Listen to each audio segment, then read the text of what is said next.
குரங்கு ஒன்று மாமரத்தில் பறித்த பழம் ஒன்றை சுவைத்தபடி தன் இருப்பிடம் வந்தது.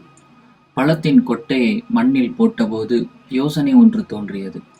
கொட்டையை புதைத்து மரமாக வளரச் செய்தால் இஷ்டத்திற்கு பழங்களை சாப்பிடலாமே என எண்ணியது. மாங்கொட்டையை புதைத்து தண்ணீர் விட்டது. குரங்கின் மனம் மாம்பழம் பறித்து சாப்பிடுவதில்தான் இருந்ததே தவிர மரத்தை வளர்ப்பதில் இல்லை. காலையில் எழுந்ததும் மாமரம் முளைவிட்டுள்ளதா என ஆராய்ந்தது. மண்ணை தோண்டி மாங்கொட்டையை எடுத்து கொட்டை இருப்பதைக் கண்டு நிம்மதி பெருமூச்சு விட்டது. மீண்டும் அதை புதைத்து நீர் ஊற்றியது.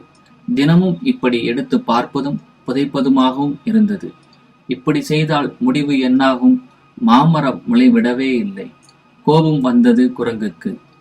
ஒரு நாள் காலையில் மாங்கொட்டையை எடுத்து காட்டிற்குள் வீசியது. ஆசை நியாயமானது என்றாலும் குரங்கின் அவசரம் நியாயமானதல்ல.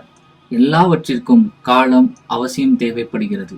செயலில் வெற்றி வேண்டுமானால் முயற்சியுடன் அதற்குரிய காலம் அவசியம்.